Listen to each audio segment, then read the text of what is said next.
She had respect for herself and respect for others because she knew the dignity of her own self-worth as a child of God and the dignity of the people around her. And that led to respecting herself and others.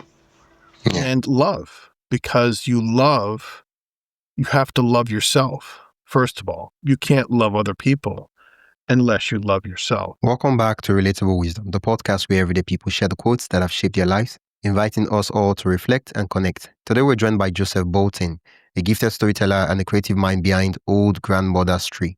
With a passion for uncovering the rich tapestry of human experiences, Joseph brings a unique blend of insight and warmth to our conversation. His ability to find the extraordinary in the ordinary promises to inspire and engage us all. So let's settle in and let's explore Joseph's favorite quotes. Tell me your name and who you are and what you do. I'm Joseph Bolton, and I am an author, although I work as a project manager. But writing books is what I consider myself to do at this point in my life. Okay, you're wearing many hats. What's your favorite quote? My favorite quote is by a priest back in the 1600s talking about my ancestor right after she died. And the quote is this. And my ancestor's name was Mitio Goku, and she was an Algonquin woman who lived in Quebec, Canada. And when she died in 1699, this is what the priest wrote about her. Mitio Goku lived a full life with dignity, respect, and love. A courageous and loving Algonquin woman. And that quote has a lot of meaning for me because, first of all, I think any of us will have lived a good life if at the end of it, someone can say that our life can be described in the same way, that we lived a life of dignity, respect, love, and courage. And that quote is even more remarkable when you look of how her life began when she was a young woman. When she was 22 years old, she was married to another Algonquin man. They had 2 small children, and the Mohawks, another tribe, came up from New York from the south and raided her village. And her husband was killed, and her 2 small children were taken from her. So at 22, she lost everything. But yet, she did not succumb or allow herself to give in to bitterness or to give up on life. She, a few years later, she married her second husband, a French settler named Pierre, and together they became my ancestor. And in between that time, they raised a family, and today they have thousands of descendants all throughout Canada and the United States. And in between that period, though, when she lost everything, she lost her family at 22 as a young woman, all the way to when she died when she was 68 years old. And that priest could describe her as living as a woman of dignity, respect, love, and courage. There had to be a lot more to her story. So what I did is I wrote a series of books with her as the central character. And she is the old grandmother in the title of the books. But I did more than retell her life, like in a pure factual sense. Yeah. But I reimagined it in a world of folklore and magic of an old Quebec. Yeah. I just back to the quotes you mentioned earlier on. You said, she lived with dignity, respect, and I just, as much as I understand the words, right, dignity, respect, but I would love for you if you could, concretize those words for me and my listeners, so we really understand what does it mean to live with dignity, what does it mean to live a life of respect, what does it mean to live a life of love, or what does this mean? Well, I think first of all, to live with dignity is to live with is to understand yourself and your own value yourself as a person, and also to recognize the value of those around you. So I think that is dignity, that you have a value. And dignity in that sense, I think, is very closely related to respect. Respect your personhood. Mitio Goku, as a woman in the 1600s, and even more so a First Nations woman in the 1600s, it's very easy to be regulated into or be considered a second-class citizen. But yet, at the end of her life, the priest said that she lived a life of respect. So she respected herself, what she could offer to the community and to the people around her, and she respected the people around her as well. It's mutual. I'm sorry. No, it's just that oftentimes when we hear the word respect, usually it's like, oh, you have to respect this person, you have to respect this person. And now you're here telling me she respected herself. So I'm curious, what does it mean for someone to respect themselves? I think, first of all, you have to understand that you are a child of God. That is the first thing that you are. And that you have dignity because you are a child of God. And I think, and I use the words dignity and respect because I think respect flows from the dignity that a person has. You respect that person because they have dignity as a child of God, and they're a unique creation. And that person has talents and abilities to contribute to society, and they have something worthwhile to say. Yeah. That is respecting the dignity of that person.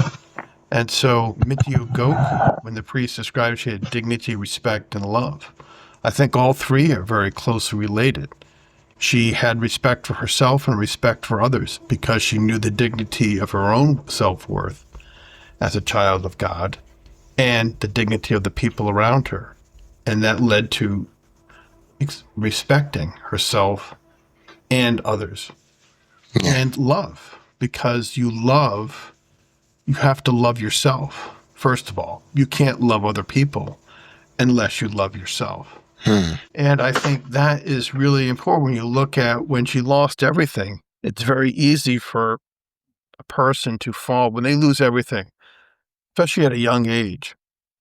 Losing your family. It's easy to say God doesn't exist. And so I don't really have that dignity as a child of God. Life took everything from me, so life doesn't respect me, so I don't respect anyone else. And because I hurt and I'm in pain, because I lost my family, I don't love. I don't love myself, and because I don't love myself, I don't love others. It's very easy for a person, I think, who has lost everything to fall into that kind of direction. But Mitio Goku did not. And that's why throughout her life, she built something beautiful. And she could be described as a person, a woman of dignity, respect, and love, and courage. Yeah. Earlier on, you mentioned when she was 22, she lost everything, right? And I want you to tell us all the later years in her life, some of the things she went through, and there's some of the exciting stories about her later on, 22. Sure. She was 22 years old. She had, with her second husband, Pierre Cauque, that was his name, was a French settler. They had at least 7 more children. So she also lost her oldest child that she had with Pierre. So she actually lost 3 children. So this is years after. So she was married to Pierre. She married Pierre Cauque 5 years after the attack, when she lost everything, her first family. Yeah. 2 years after she was married, she had her eldest daughter, Jean. And when her eldest daughter was 17, she was murdered by French settlers. So she lost a 3rd child, actually. But yet, even those years later, she still could be described as a person of courage, love, and respect and dignity. Her husband, her second husband, they were married together for 30 years. He was a landowner. He became a landowner. Initially, he was a soldier in Quebec. He decided to stay there and not go home back to France. And he had land in the area near Trois-Rivières. And so he was not an extreme wealthy man, but they were well off. He died about 10 years before Mitio Goku passed away. So she spent 10 years as a widow again for the second time. And again, but after that, though, there was never any sign of bitterness within her own heart about her situation. And I think she left quite an impact on the people around her. And that was recorded by the priest. Wow. How old was she when the way I'm looking at the story now, it's about, she was 62 when she died? She was 68. Oh, 68, okay. Oh, yeah, that's true. 5 years, yeah. 5 years before she married, yeah. No, she was 68. 20, she was 68 when she died. But her timeline of her life, she probably got married when she was about 16 the first time. And she had 2 small children. When she was 22, that's when she lost her first husband and her first 2 children that she had, that they were kidnapped. Yeah. Then 5 years after that, when she was 27, she married Pierre Cauque, her second husband. They had a family, and they were married for 30 years. And her second husband died 10 years before she passed away. Yeah. Yeah. Wow. To live a life of dignity, respect, and love. In the face of that's yeah, yeah. Because there's a strange thing. It's easy to say. It's easy to talk stuff and all that, but it's when you go through, you face these adversities and all that, and that's when one can. Oh man, the story, as much as it's a long, long time ago. I'm glad that our offsprings lived on and we're having this conversation. Yeah, but it's I just can't imagine that kind of thing happening right now. Like that would be really, really sad. Those are the kind of things that make people move from being sane, and then sort of a sudden you realize that they've lost it mentally, and you're like, what happened? So it was just too much. That's very true. Very true. People give into despair. Sometimes people who have faced tragedies like that figure they can't go on and they end their own life. Or they just live a life, an empty life without any kind of purpose or joy. And they just kind of go through the motions for the rest of their life. But obviously she did not. And, her legacy, lives on. I mean, her family today is huge, with thousands of people can claim her as an ancestor. And I really do believe that we are the continuation of the story of our ancestors. So Mitio Goku's story did not end when she died in 1699. It continues on through her children, grandchildren, all the way to descendants today.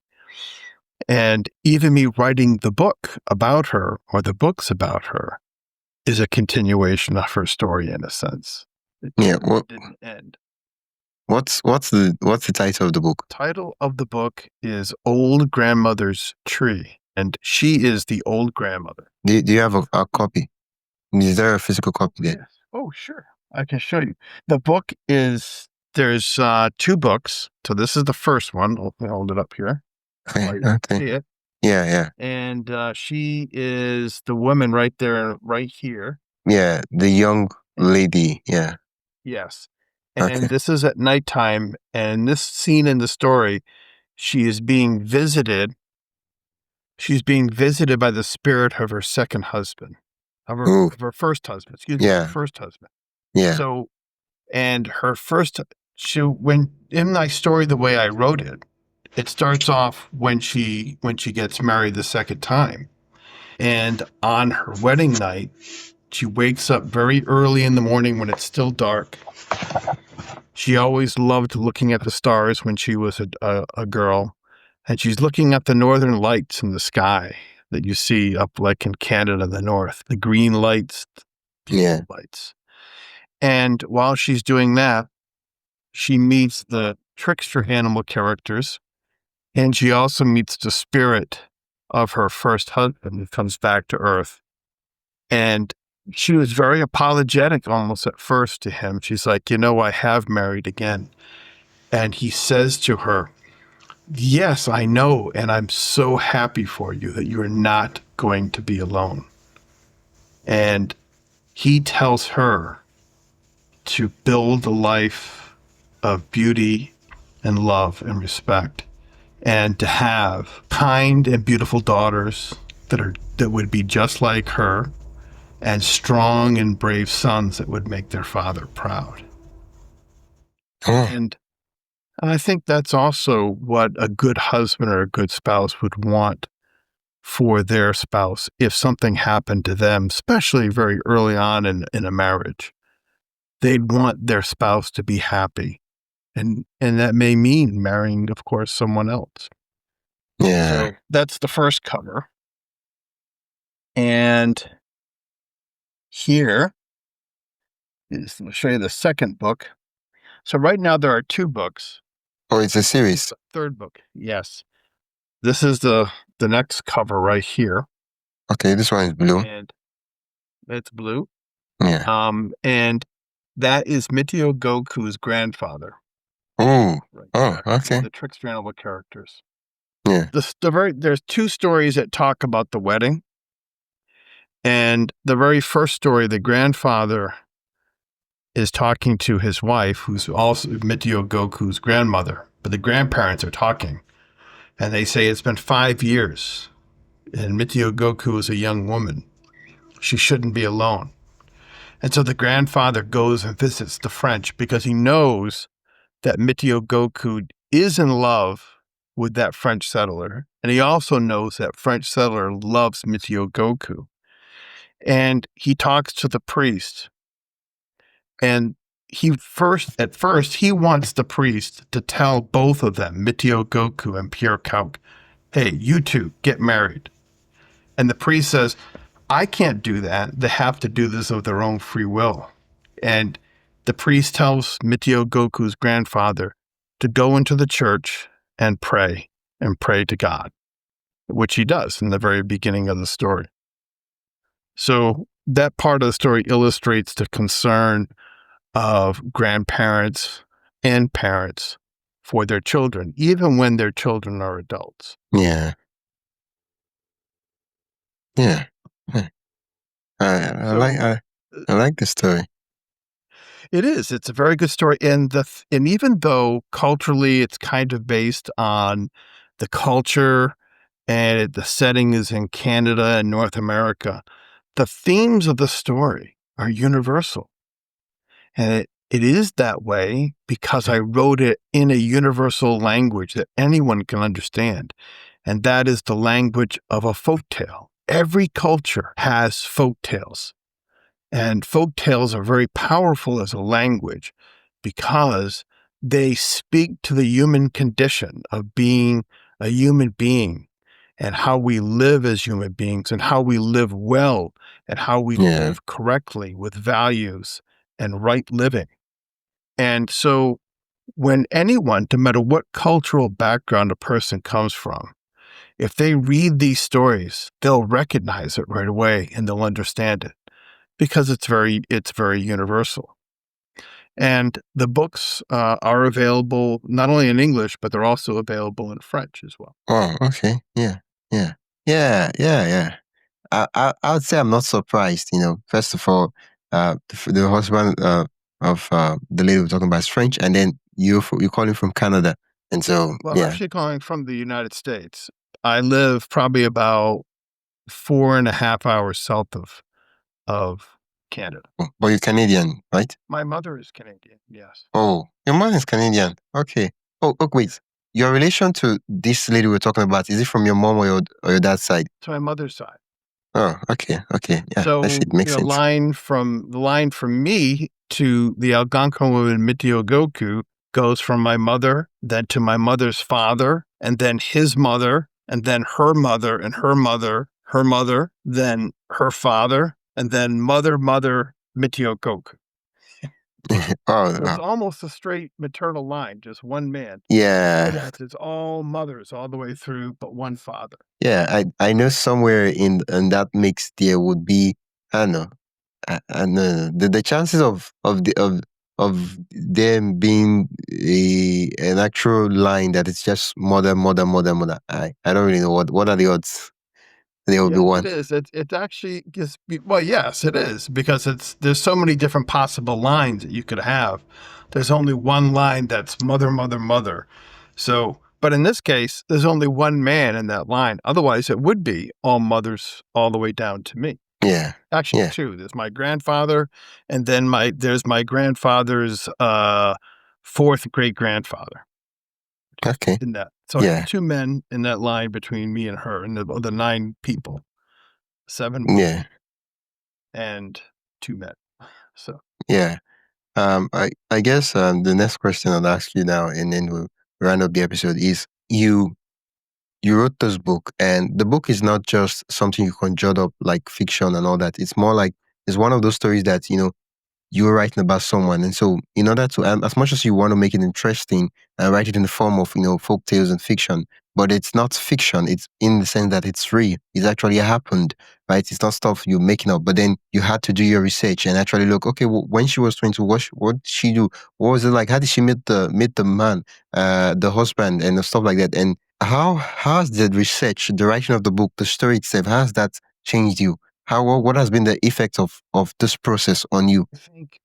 I think a lot of the research, fortunately for me, it's interesting the story how did I discover her? I didn't always know about her. I discovered her because I gave my mother and her brothers and sisters DNA tests, and it said we had Native American ancestry. So it took me 2 years to find who those Native American ancestors were in my family's past. And there was another man who lived about an hour from me who was also a descendant of Mitio Goku. And he did all the research of the records in Canada about her life because the Jesuit priests had very good records. And so he did all the research as far as the dates of who she married and the dates of when she got married and when the attack happened. So that was one part of the research was already done for me. But these books are very illustrated. It's 450 full color illustrations inside these 2 books. I still had to do, along with the artists, we had to do a lot of research for this book. We had to research how did the Algonquin and French people live in Quebec back in the 1600s? How did they dress? It was a colder environment, so they had different kind of clothing to keep them warm. What kind of homes did they live in? Yeah, The Algonquin people lived in what they called the longhouse, which was made of wood and bark, and it was an elongated home with very, wooden beds inside for a family to live in. So I had to research all of that so I could try to make the setting as authentic as I could. But I did add in there fictional characters to help tell the deeper story, like the trickster animal characters. And you saw some of them on the cover. There's yeah, yeah, a raccoon, moose, and they're all characters. They talk and they interact with Mitio Goku and other human characters. And that part is kind of the folklore style of the story. yeah, yeah. Yeah, I love it. You know, yeah, it's not just it's an interesting book, and it's not just oh it's a story about my ancestor and stuff like that. No, it's actually something you could actually read. I've not read the book before. You just showed the book to me, so but the way you said about the book, the folk tales and all that, I feel like it's a book that you could actually adults could read, and then you could actually read it to your kids and to tell them about while also telling them, getting them to learn about where they're from, you're also instilling these values we talked about: dignity, love, respect into them stories. Then that's how bedtime stories and all that worked. Yes, yes. A lot of Yeah, people who buy the books, adults, grown-ups, they like reading the stories for themselves. They find them very entertaining, poignant. They find them funny. Some of the stories are kind of farcical because you're dealing with trickster animal characters. But they also enjoy reading those stories to their children and their grandchildren. And regardless of what culture they come from, reading those stories to their children and grandchildren helps the children to ask questions about their own family. Yeah. They could go to their grandparents and say, well, so this is the Mitio Goku is the ancestor of the person who wrote this book. But Grandpa, tell us about your family. Yeah. Starts that conversation. That is also part of it. Well, thank you so much, Joseph, for sharing with us this story. And thank you so much for being an amazing guest on the podcast. If people want to learn about you and also check out the book, where can they? They can go to my website, and it's oldgrandmotherstree.com. So oldgrandmotherstree.com, written as one word, no apostrophe. And in that website, you'll find a contact form to reach out to me. There's also a link to buy the books in either French or English off Amazon. And there's also a Wikipedia page that describes all the characters and settings of the story. And there's also some sample illustrations and a biography of myself, and also a biography of the illustrator as well. Well, thank you so much. It's been fun chatting to you, and thank you for sharing this. Thanks for listening to Relatable Wisdom. If you found something meaningful in this episode, make sure to follow or subscribe wherever you're listening. If you'd like to support the show, you can do that by buying me a coffee. The link is in the show notes. Every little bit keeps the conversations going. I'm your host, Wisdom Okonkwo, and I will see you in the next one. Until then, stay curious, stay inspired, and keep growing.